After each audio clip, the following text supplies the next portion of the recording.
And you have a microphone right there. I'll just ask that you pull it close to you and speak loudly and clearly. Thank you. Morning. Good morning. Can you hear me okay? Yes.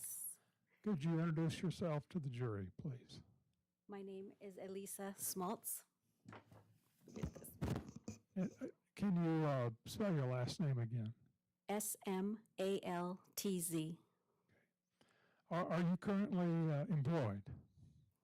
I am a part-time contractor for the city of Peoria.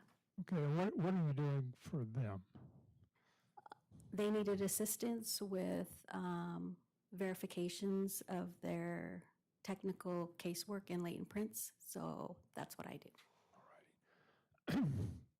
Prior to that, were you employed by the city of Scottsdale Crime Laboratory?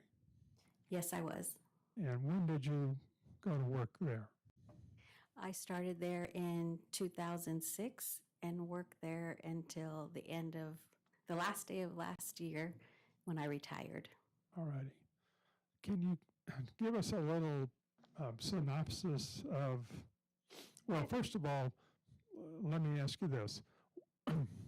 Over the course of your career at the Scottsdale Crime Laboratory, tell us a little bit about what you did, starting from the beginning up until your retirement.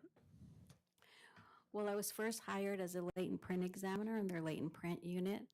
The latent print unit soon thereafter was put in with the crime laboratory, so our titles changed to forensic scientists. And I worked my way up through the ranks, becoming a forensic scientist supervisor, and then after that being promoted to the forensic laboratory manager. Okay. And as the manager, what did you do? I oversaw all the disciplines in the Scottsdale laboratory. And when did you become the manager? In 2018. Tell us about your education, training that allowed you to do the jobs that you have done. I started working as a crime lab analyst for the Maricopa County Sheriff's Office in 1992. I worked there until I went to Scottsdale in 2006. While I was at the Maricopa County Sheriff's Office, I processed crime scenes.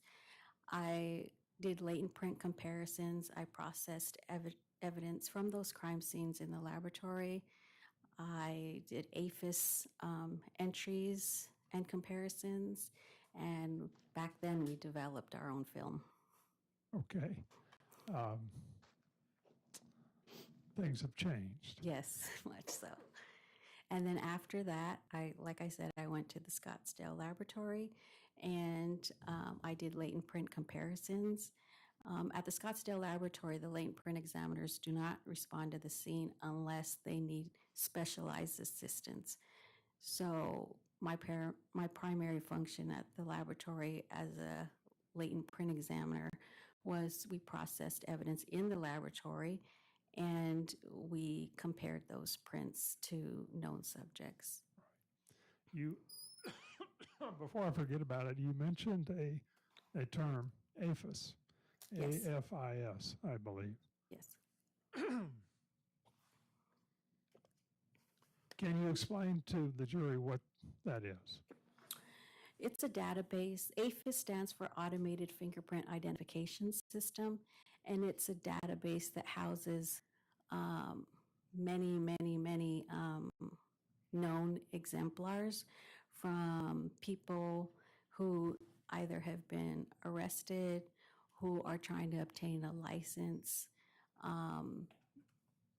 for various reasons, whether it be like real estate license, teachers, that sort of thing, and then also applicants for government work. They're all housed in that database. And what that does is if there is a latent print out at the scene or that we develop in the laboratory and we do not have a subject, or the subject that they gave us when we compared it to them, if we determine it wasn't that person, we can still try to identify it by placing it into that system to search against all those known exemplars in the database.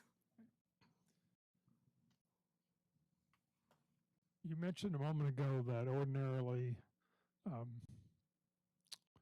unless requested, latent print examiners, at least at the Scottsdale Crime Laboratory, would not respond to a crime scene, correct? That's correct. So was much of your work as a latent print examiner done actually in the laboratory itself? Yes. I need to get some of that water that is up here. Thank you.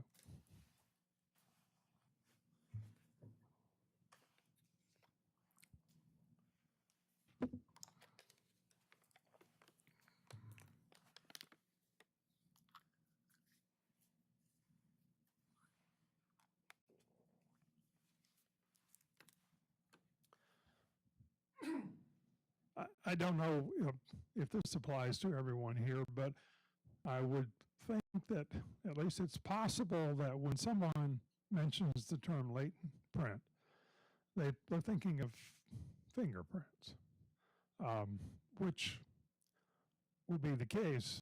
But also sometimes do we leave prints on surfaces from other parts of our body?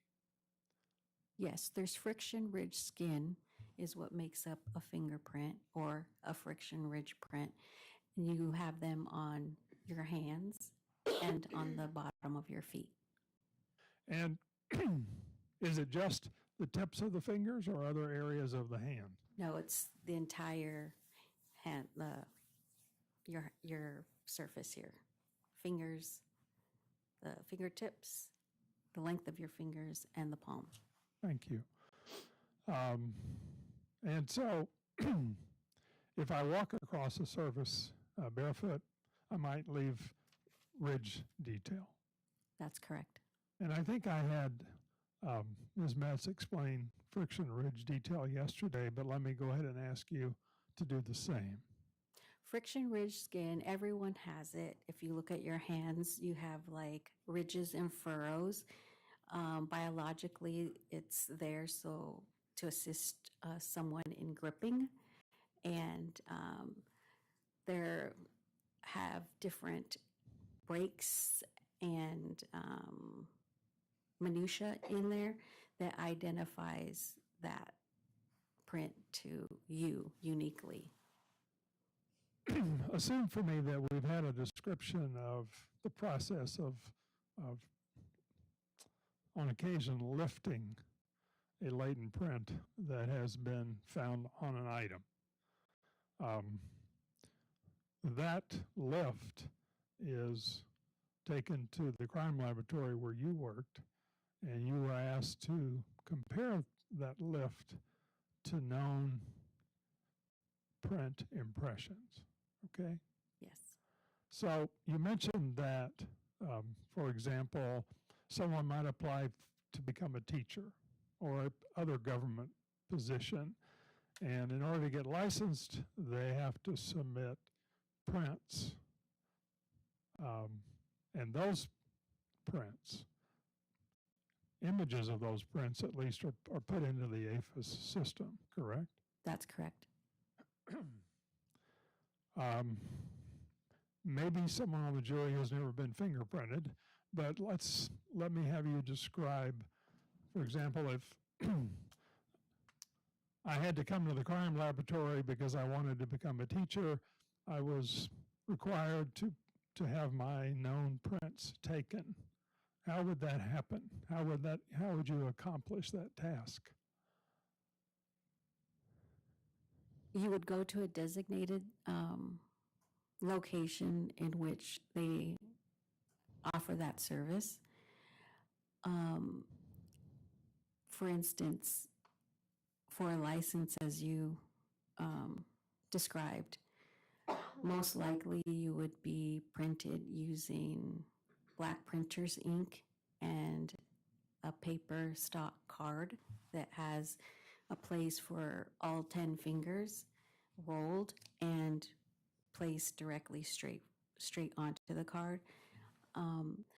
But if you were, for instance, being arrested, most likely it's now live scan. It's done digitally. It's a piece of glass on a station in which they roll those prints and they go directly into the database. Digitally? Digitally, yes. Okay. When you're in the laboratory and you're asked to do a comparison between a latent lift from a scene, to known prints, how do you go about doing that? The first thing I do is I check to see if they have any fingerprint record on file.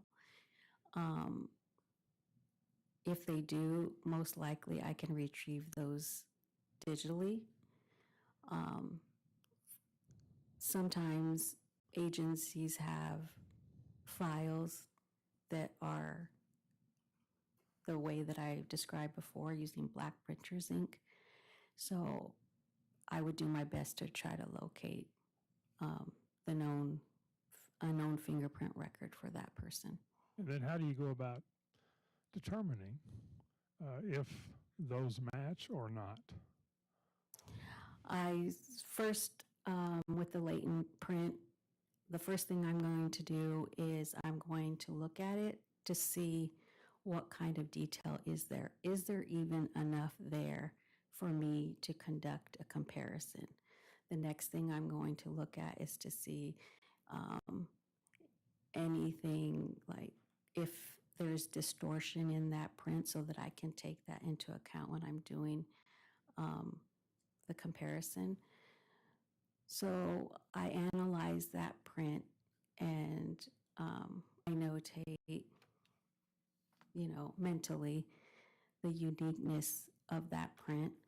And then I take the 10 print record that I have on the subject that is to be compared, and I start looking for the target group that I've memorized in my head. Like I look at the print, I pick out a certain area of the latent print with the detail, and I'm trying to locate that in the the 10 print card or the palm, depending on if it's a 10 print or a palm. And if I see an area in the exemplars that looks similar, then I go and take a deeper dive look into that print, and I start comparing the minutia to see if they're in the same relative position in the same area of that print until I'm satisfied that either it is that person or if that person can be excluded. Now, you told me, if I understood you correctly, that on occasion you might be called to crime scenes, correct? That's correct. In fact, when you were with the sheriff's office, that's what you did, right? Yes. So imagine you're at a crime scene and you're looking at an item, a tabletop, for example, and you are your task is to see if there are any fingerprints, palm prints, footprints, whatever on that surface. Is the only way that you can preserve what you find by that latent lift process, or do sometimes you photograph the Yeah.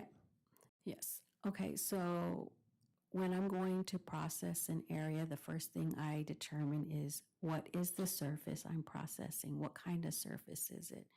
Is it porous? Is it non-porous? Is it textured? Is it wood? Is it glass? That sort of thing. And then that will allow me to determine which process is best to use on that surface.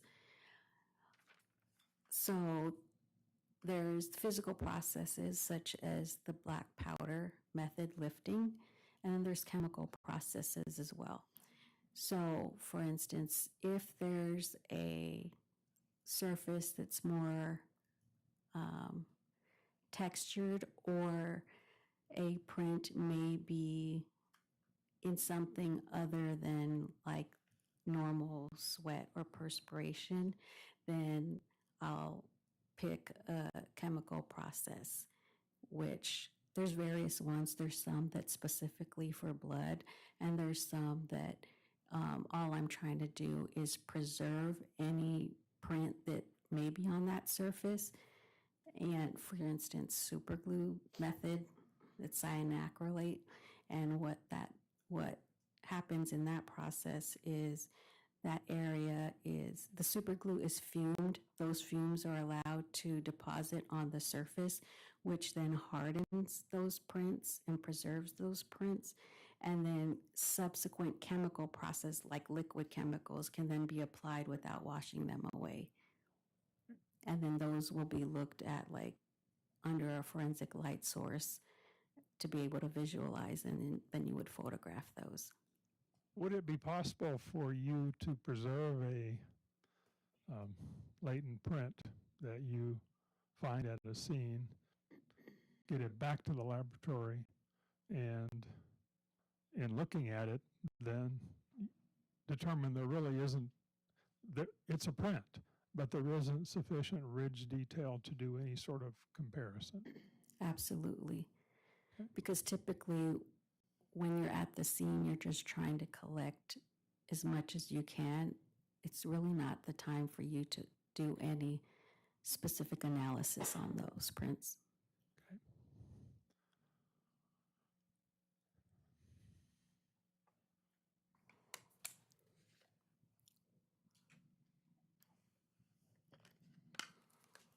All right, I want to take you back to February of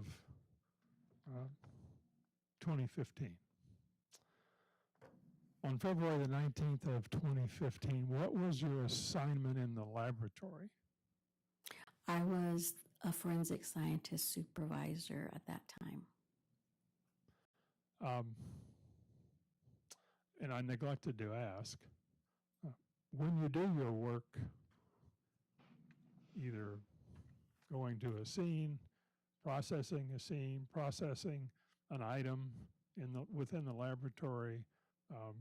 What sort of records do you keep of your work? Anytime a request is submitted and I do any type of examination, then I author an examination report. And during that examination, I also take notes. So the documentation would be my notes plus the report. And when you, for example, if you responded to a scene and you collected latent prints that could potentially be compared, are those what you lifted or collected from the scene, are those maintained in the crime laboratory?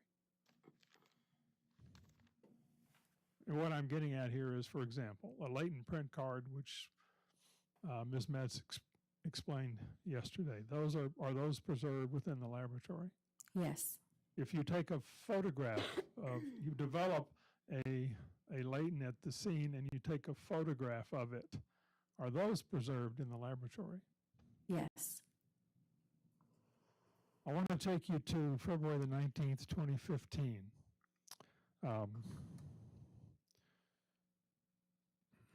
Did you respond to a scene at 8526 East Monterey Way within the city of Scottsdale? Yes. Now, why did you go to this scene? I was requested to respond to the scene to see if there was any assistance I could provide regarding footwear and friction ridge detail that perhaps could use additional processes that the crime scene specialists could not do. Now, I'm going to ask you, ma'am, this morning to go through a number of reports that I believe you authored, and for your assistance, Exhibit 33, which is a large binder, is there. If you need the opportunity to review one of your reports to refresh your recollection about what you did, let us know, and that can take place.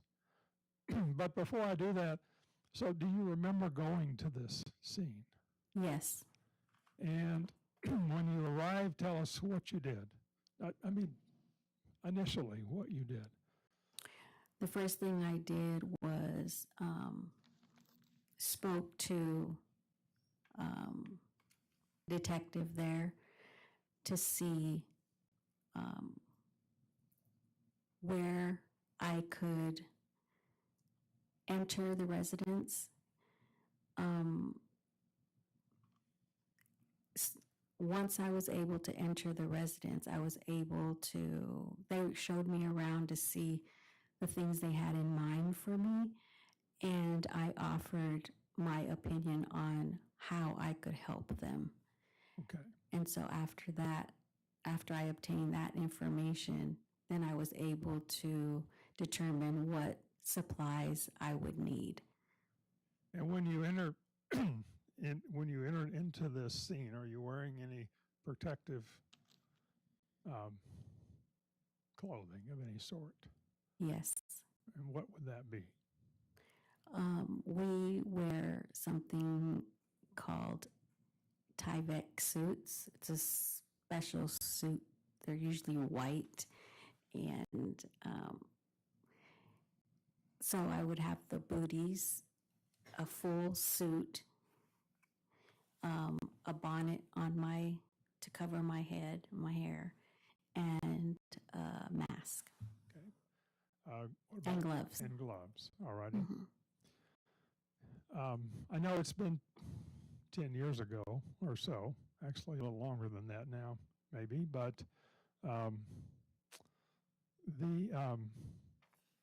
what do you remember, if anything, about what you saw or smelled when you entered the residence? I entered the residence through the side, which entered like a little, I don't know if it was a pantry area or a storage area that then led into the kitchen. So that's the route I entered. I did not enter through the front door. The first thing that caught my eye was the amount of blood that was on the kitchen floor, and a like white, appeared to be liquid at some point, residue on the floor in the living room, and a strong odor of, the only way I could describe it is like bleach or chlorine or something like that. Okay. The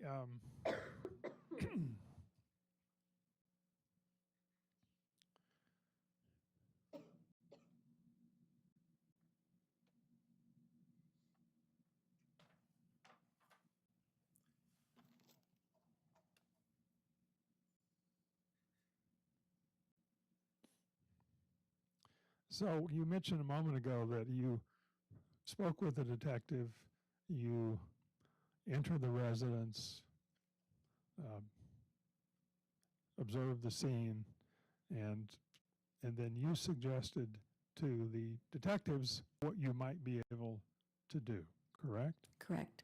And so what was it that you determined that you thought would be the, the best utilization of your skills? That I would look for any footwear or friction ridge evidence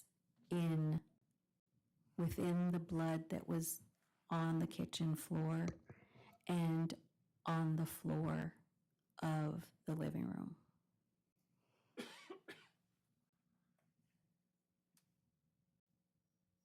So what, if anything, in terms of footprints, foot impressions, ridge detail on the floor, did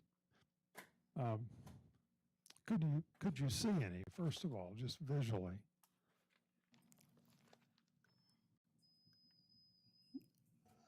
In the living room, once I actually got down there with the flashlight, yes, I could see that there was some ridge detail, but I wanted to enhance it so that I could see it better.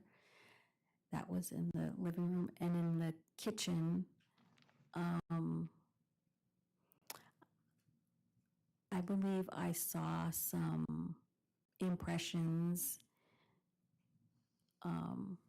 using a flashlight, and some just within the blood that I wanted to enhance. How did you go about enhancing what you observed? I did both physical and chemical processes. So I did black powder. Well, first of all, I photographed what I could see first. Then I tried black powder, and I tried a chemical that reacts to blood.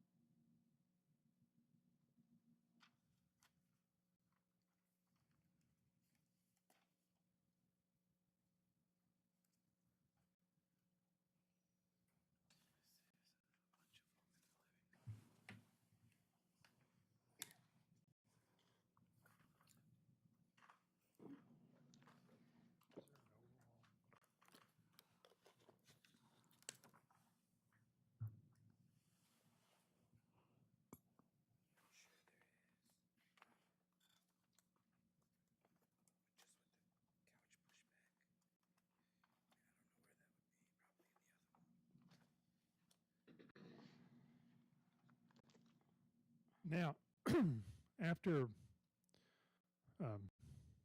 you said you took photographs, would those photographs have been retained?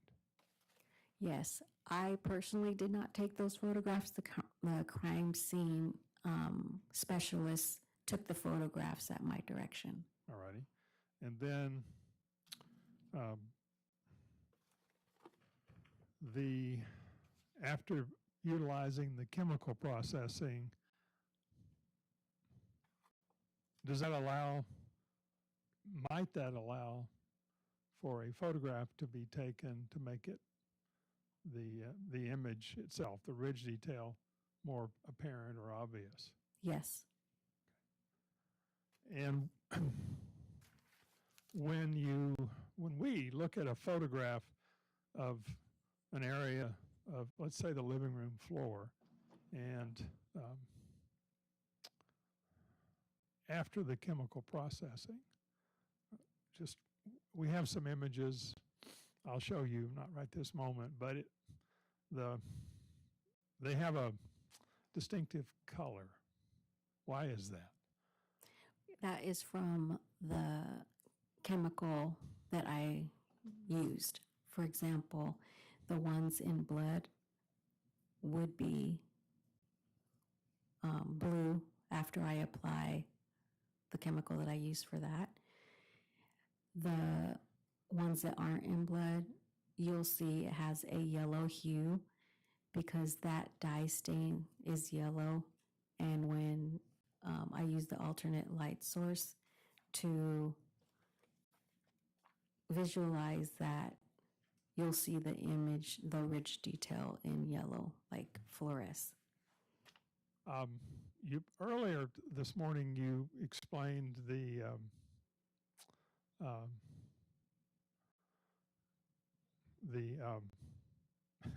the glue process. Yes. So what was that term again? Cyanacrylate. Yeah.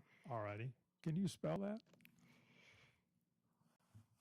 It's okay if you can't. Yeah, CYANOCRALATE.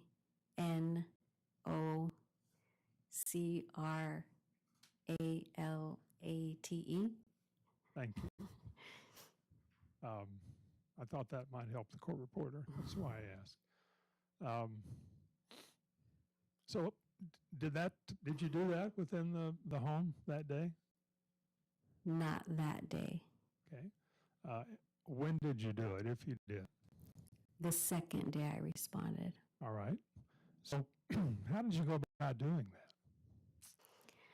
For the area in the living room, because the area was so large, for instance, in the laboratory, when we typically do super glue fuming, we have a chamber that does that.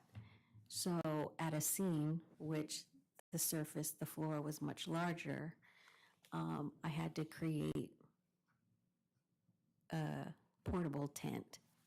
So what I did was I took traffic cones and I placed them around the area of the floor that I wanted to process.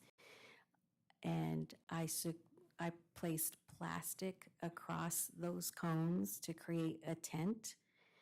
And then I proceeded to do the super glue process, which involved, I had a portable heater, a hot plate, in which I applied super glue into a tin dish and placed that on the hot plate.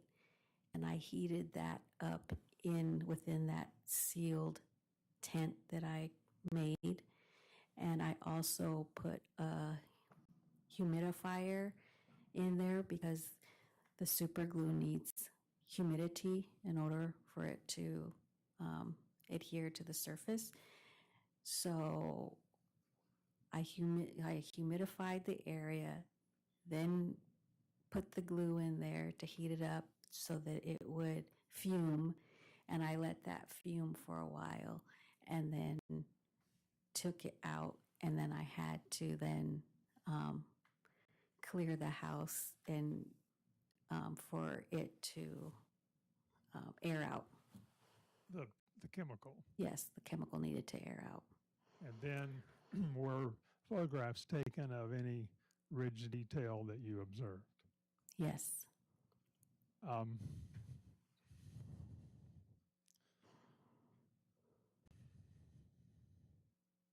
did you find, or did you observe, do you recall observing any apparent sock prints in the kitchen? Yes. Um, did they appear to be within the blood? Yes. And when you described them as apparent sock prints, what was it that you saw that made you believe that? It was, I observed like an outline of a foot because I could clearly see like the outline of what appeared to be toes and then the rest of the foot. And there were linear lines, a linear pattern within that impression.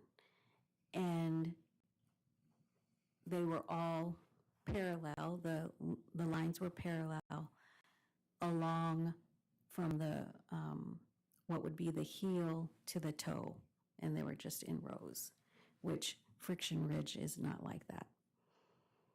And when you were looking, observing this, I mean, you mentioned there was blood on the floor, but were you able to determine if the sock print was there first or the blood was there first?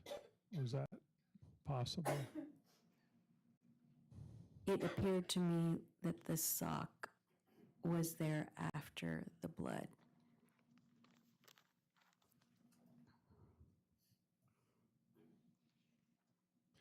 Did you also observe what you believed would be shoe prints on the tile floor in the kitchen? Yes. And did you process those and cause them to be photographed?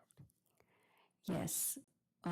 Those were photographed and lifted with a gel lift. Okay, explain that process for us. So we did various processes. Like I said, I tried to powder it. I applied chemicals, and I also lifted the impression with a gel lift. A gel lift is merely similar. It's similar to a latent print card, like a paper.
Might that have been either Hans or Palma?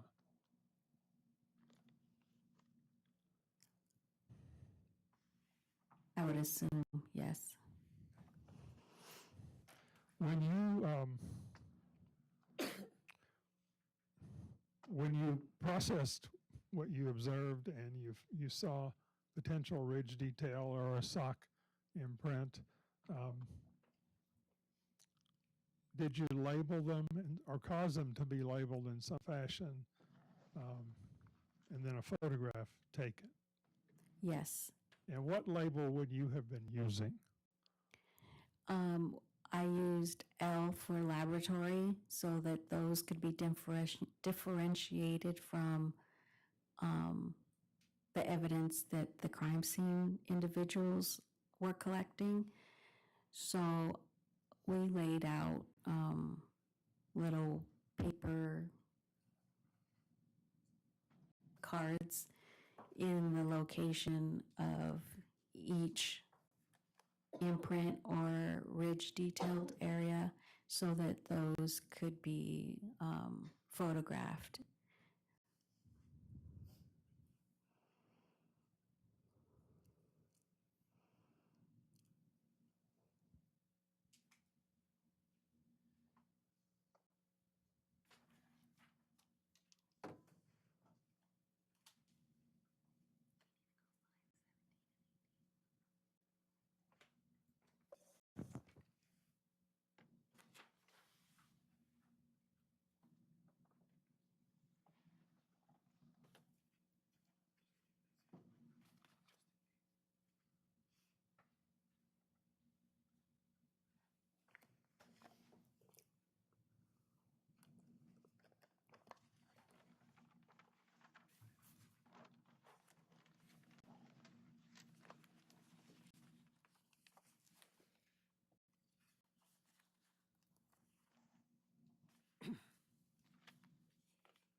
Okay, ma'am, I'm going to show you a few photographs that have previously been admitted into evidence.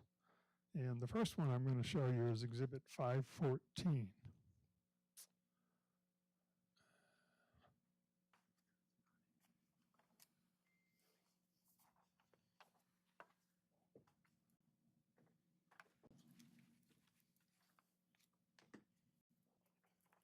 Can you explain to us what we are seeing here?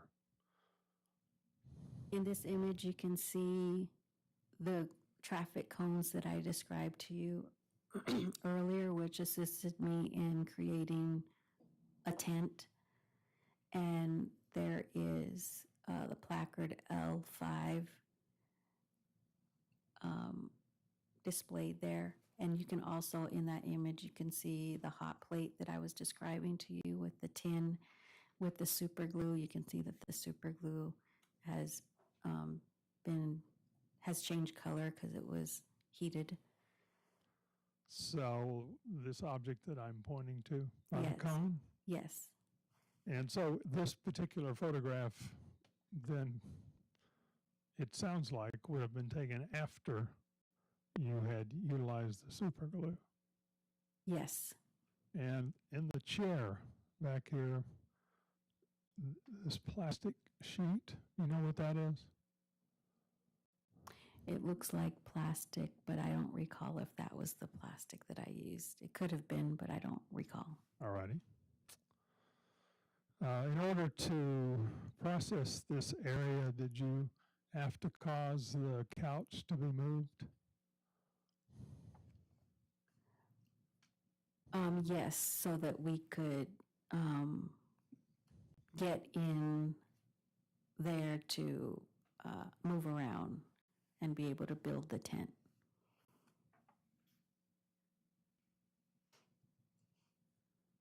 Showing you Exhibit 306.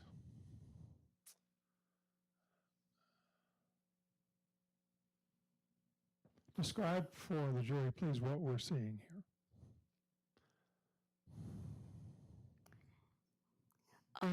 Those are areas of interest that we labeled that were going to be photographed. You can see all the little paper placards there with the cones again that I described were used to build the tent. Right here towards the front of the photograph is the forensic light source that was used after I applied the liquid chemical onto the surface after the super glue. And What is this apparatus? that is the forensic light source. Okay. And towards the top of the photograph, up against the chair, is broken down pizza boxes.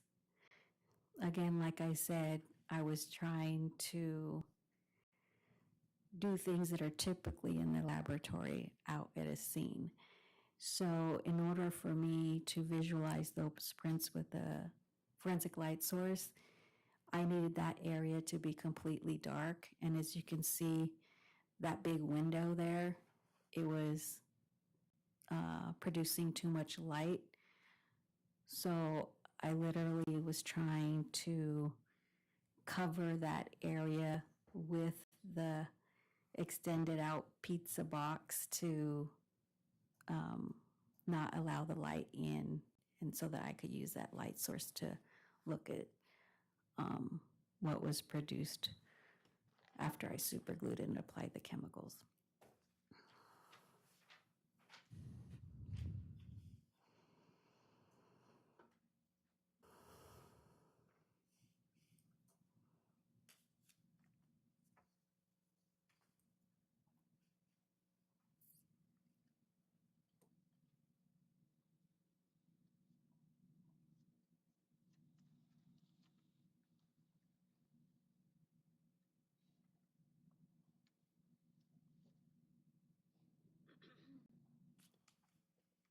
Showing you Exhibit 307.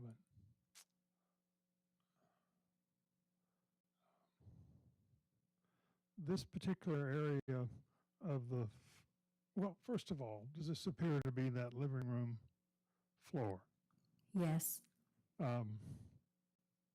This surface is, one looks at it, might think it was wood, but was it wood? No, it was the hard tile that's made to look like wood planks. There's an area here in the middle of the photograph. I'm not sure how to describe the color, but it's clearly different than the other parts of the floor. What can you tell us about that? That was the chemical that I spoke to you about previously. It's a yellow colored dye stain, which was applied and will adhere to the friction ridge that has been preserved with the super glue process.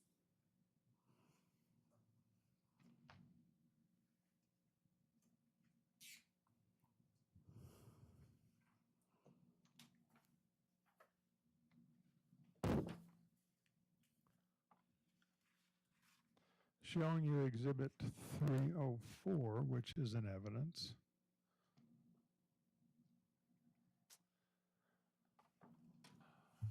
I see a placard that is L5A. What information does that provide us? There's friction ridge detail in that print. You can see that the yellow is, the friction ridge detail is brighter than the yellow background. Yeah. For those who aren't seeing what you're describing, trying to get it, it's hard to get it on the screen. So you see the ruler, it looks like. Yes, and probably from the jury's vantage point, it just looks like linear ridges that's to the right of that scale. Here? Yes. Okay. Yes. What did it appear to be at the time that you were looking at it? it appeared, at the scene, like I say, I don't try to particularly analyze it, but it was a larger area, so I assumed, it had to be a palm or a foot.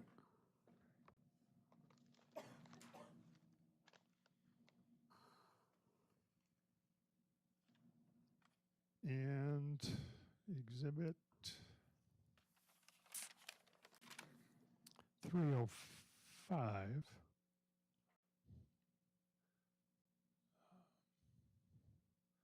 Now here, for the purposes of the record, I'll just say it looks yellow to me. The other 304 appeared to be orange or red. Why is there a difference in the colors? It's just the lighting and the exposure that the crime scene person had their camera on. I know that they were taking a lot of pictures at different exposures so that they could actually capture the detail.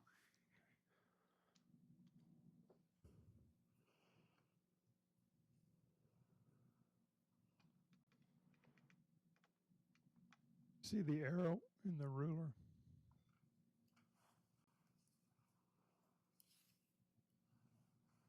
Here. Yes, What's the purpose of that? I don't recall. Okay.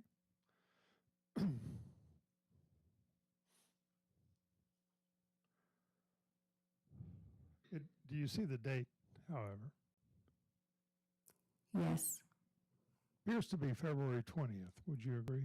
yes, And then labeled as 5A. yes. And in this photograph 305, where were you seeing ridge detail? And the way I'm looking at it on the screen, to the left? To the left? Here? The scale, yes. Okay.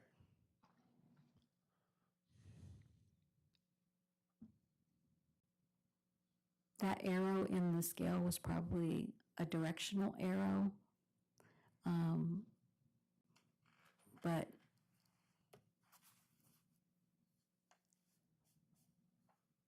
I don't know what the crime scene people, what direction it was pointing. Usually it's north.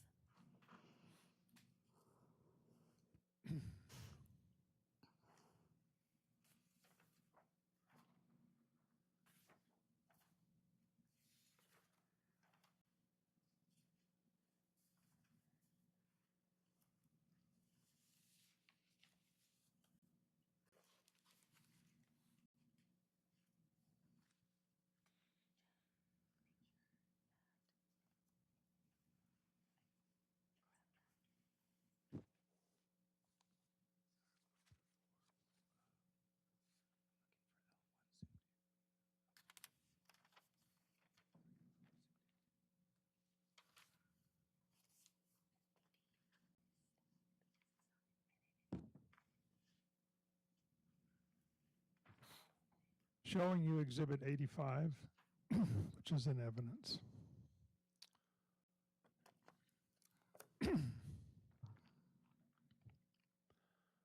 What area of the home appears to be the focus of this image?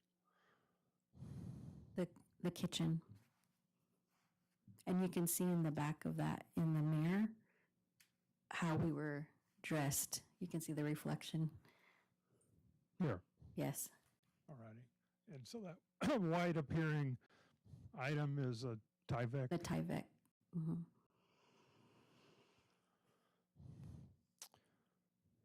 And we see an L1 and an L2. Would you agree? Yes. So I have Exhibit 86, which has a label a little difficult to see. Part of it's cut off. Appears to be L2. Would you agree? Yes. And above the yellow placard, are we seeing an impression? Yes. And at the scene, were you able to, did you develop any kind of impression from what you were seeing as to what, I used the word impression twice, but image you were seeing? Yes. And what was that? We photographed it. It appeared to be a partial shoe print. With just this image, can I refer to my notes if it was a partial or a full impression? Yes, ma'am. You could look. There's I believe the base numbers for the 19th and 20th of February begins at 006230.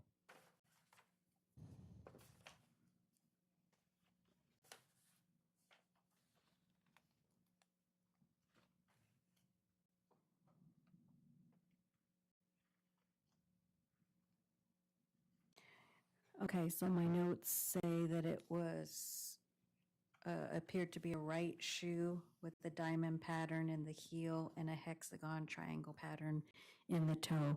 So for this image that you're showing, we were having difficulty capturing the entire shoe in one image. We had to light it various ways.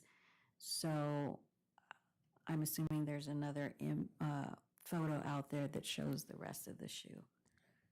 But it may not have been captured all in the same photograph.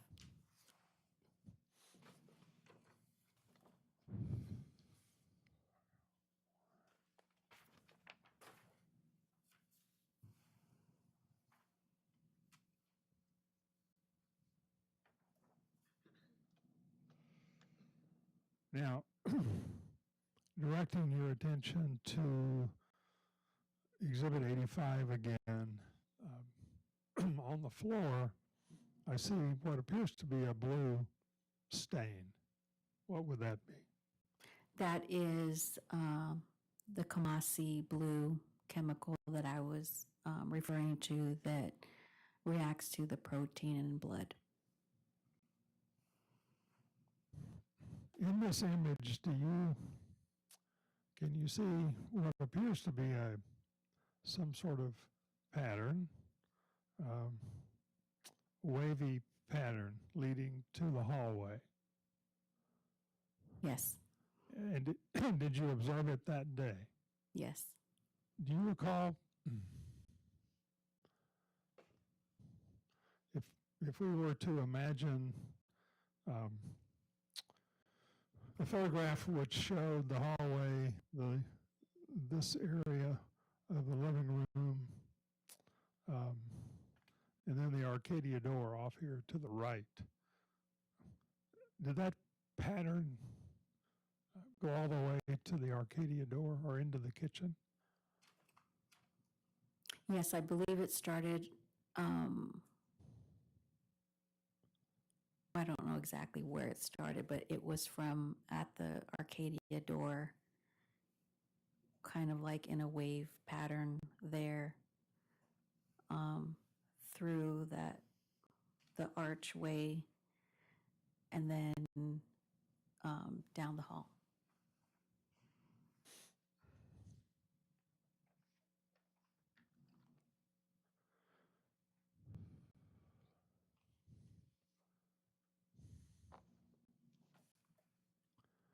Maybe this might help you. Showing you Exhibit 91.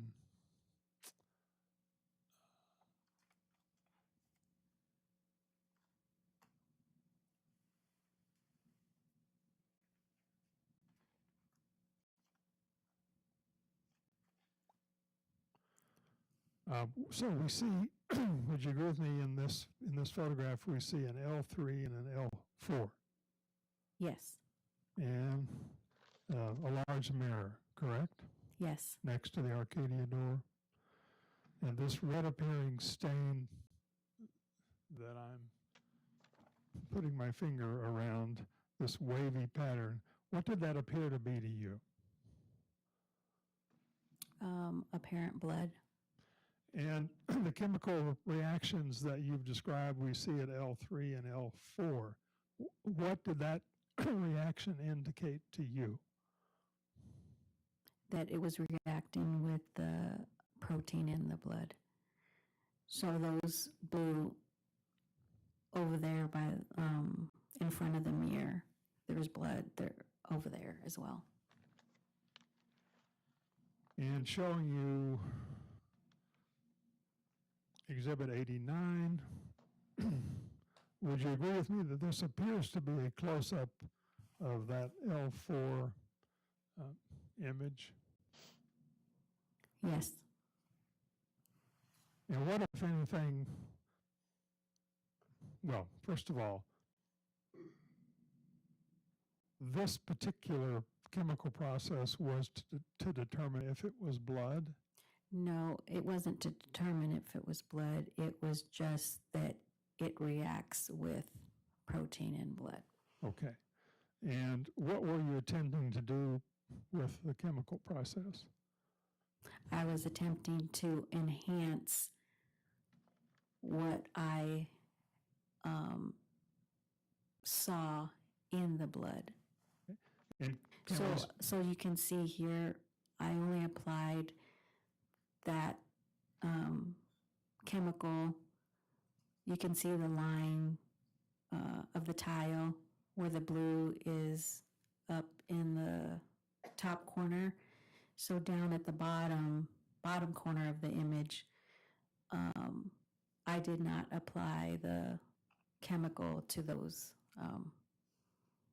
tiles.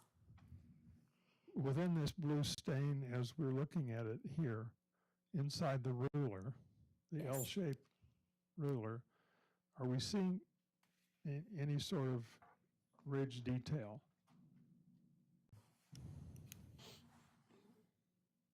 Not ridge detail, that's the detail where not friction ridge detail. There's ridge detail, but I believe the ridge detail appeared to be perhaps from fabric because it was so linear, like a fabric of a sock would be. And you can see what appears to be outlines of toes there.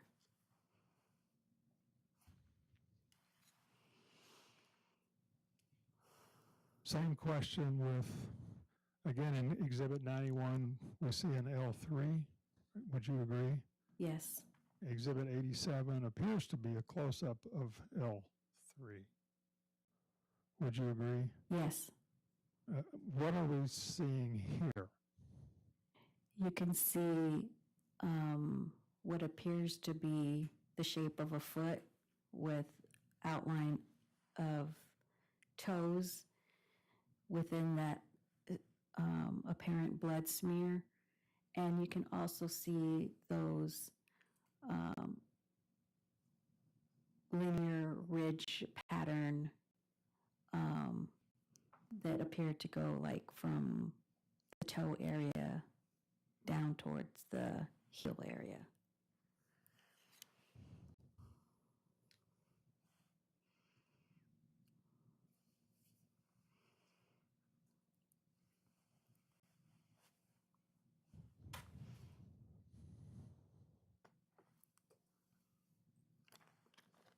I'd like to go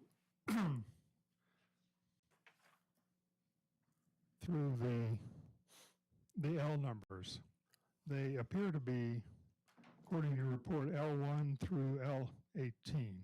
Would you agree? Yes. So if you could, and again, if you need to review your report, can you tell us what L1 appeared to be? L1 was a shoe impression in the kitchen that had a diamond pattern on one end and a hexagon triangle type pattern on the other end. L2 also was a shoe impression, what we believe to be a right shoe with a diamond pattern in the heel and a hexagon triangle pattern in the toe. And Were these, did you do a gel lift for these? Yes, And were they assigned an item number? yes. What was that number? 1020197. L3, what did L3 appear to be?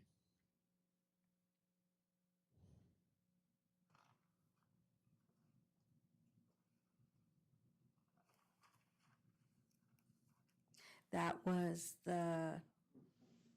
what appeared to be a full left foot with the vertical linear pattern throughout it, in which I described it was an apparent sock print in the kitchen.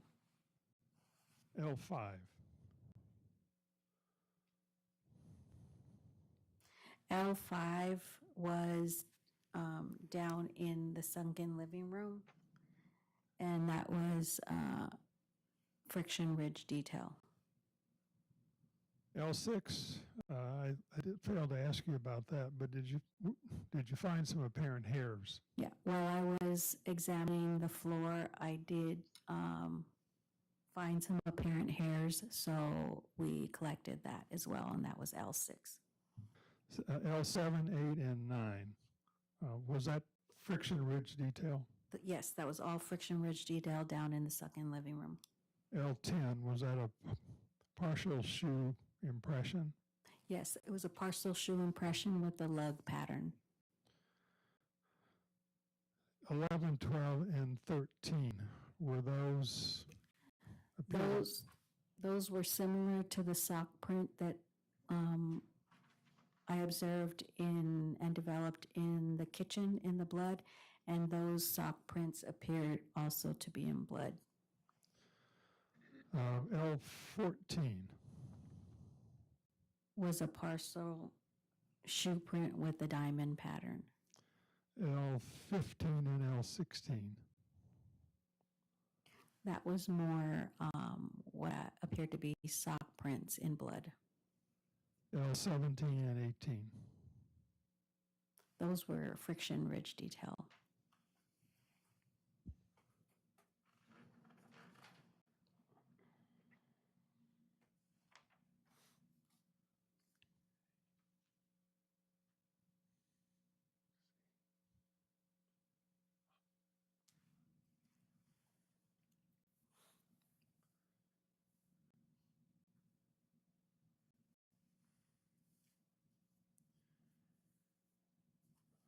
I want to take you now to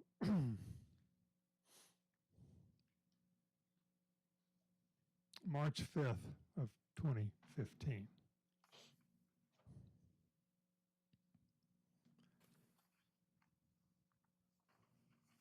At least a report dated March 5th, 2015. Did you have occasion while in the laboratory to examine the piece of a broken bottle? Yes, And were you examining it for the presence of potential latent prints? yes. I have a photograph I will show you a little later, but what do you remember? Well, first of all, would you have, when you examine an item like this in the laboratory, you take notes of the item describing what it is you're going to examine? Yes. And so when you received this item, describe what it was that you received. May I refer to my notes? Yes, ma'am. This would be the report. The Bates stamp numbers begin at 006185.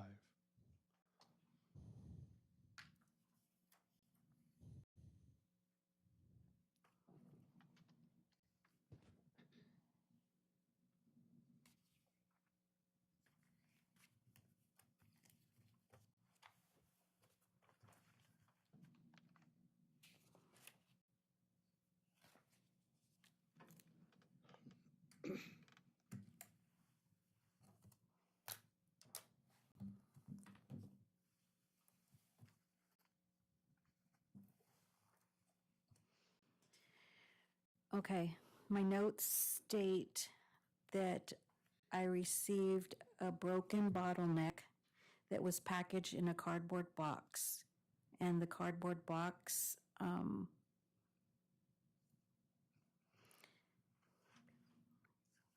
was contained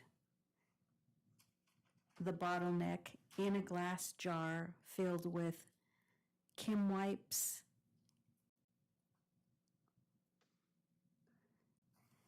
so you have a jar. There were the broken bottleneck was wrapped in Kim wipes. Kim wipes are almost like tissue, except a different, it's similar material, but not quite like tissue that laboratories use to wipe down lenses or glass for cleaning. So that bottleneck was placed in the Kim wipes in the jar, assuming so that it wouldn't break. And then that jar was put into a cardboard box with peanuts, you know, the packing peanuts. And that's what I received. And what, if any, kind of analysis did you do with this broken bottle? So I processed that item. I was attempting to determine if there was any friction ridge detail on there. So the first thing I do is I do a visual examination. During my visual examination, I did not see any ridge detail. Therefore, I continued with the super glue process that I described to you earlier, of course, but this is now in the laboratory in a more proper environment for the super gluing.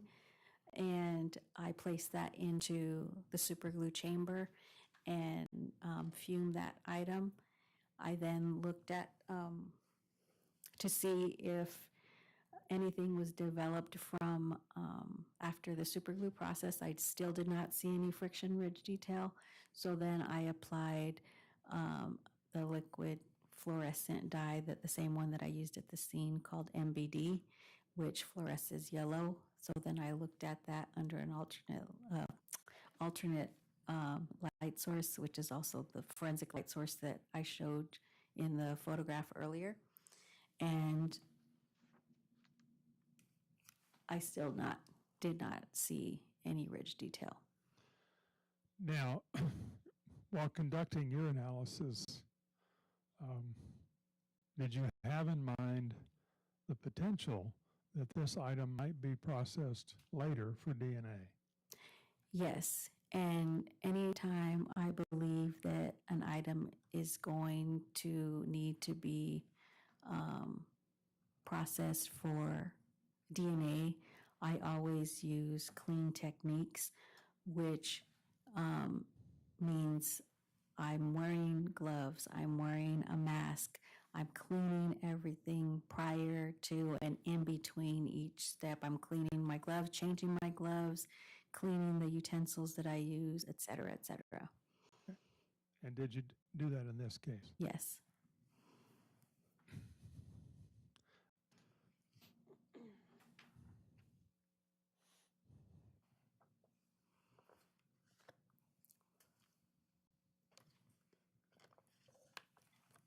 And now I want to take you to October 5th of 20.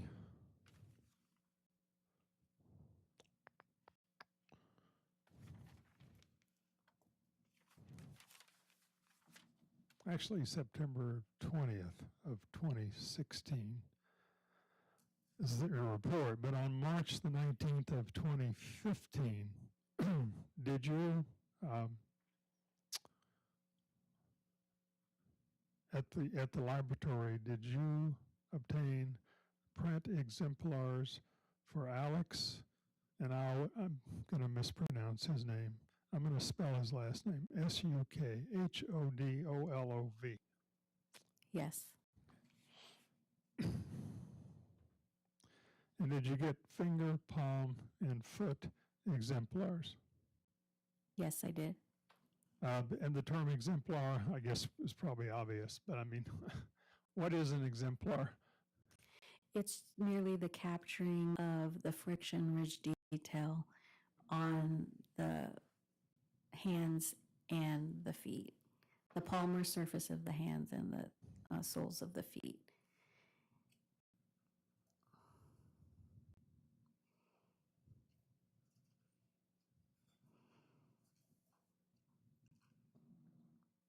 I want to take you to a report dated, I believe, September 29th of 2016. And let me ask you to look at 006163, the Bates numbers, please.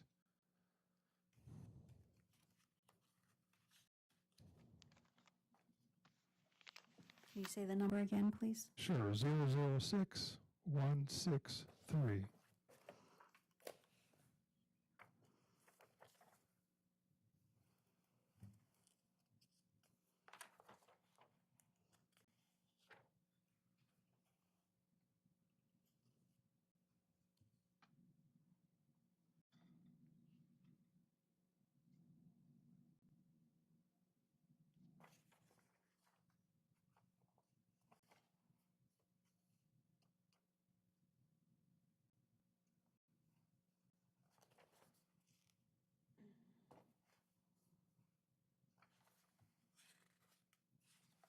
Okay.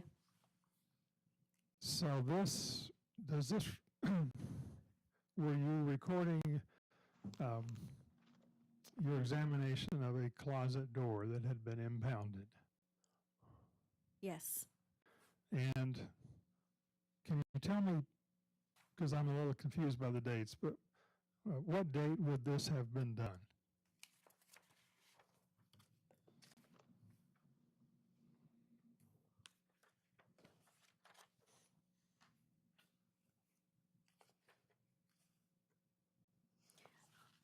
I began processing this item on February 24th, 2015.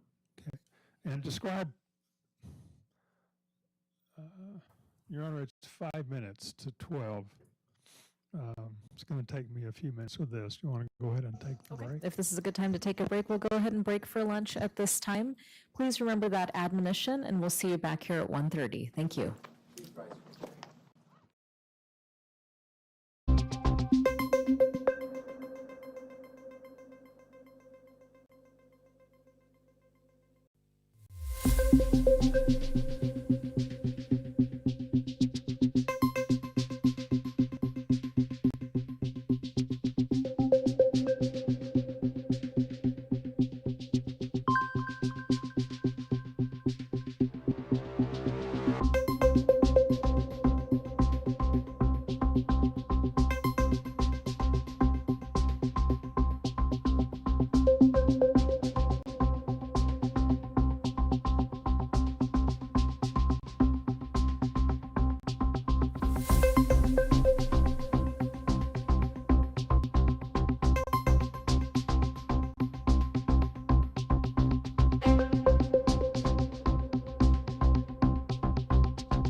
Thank you.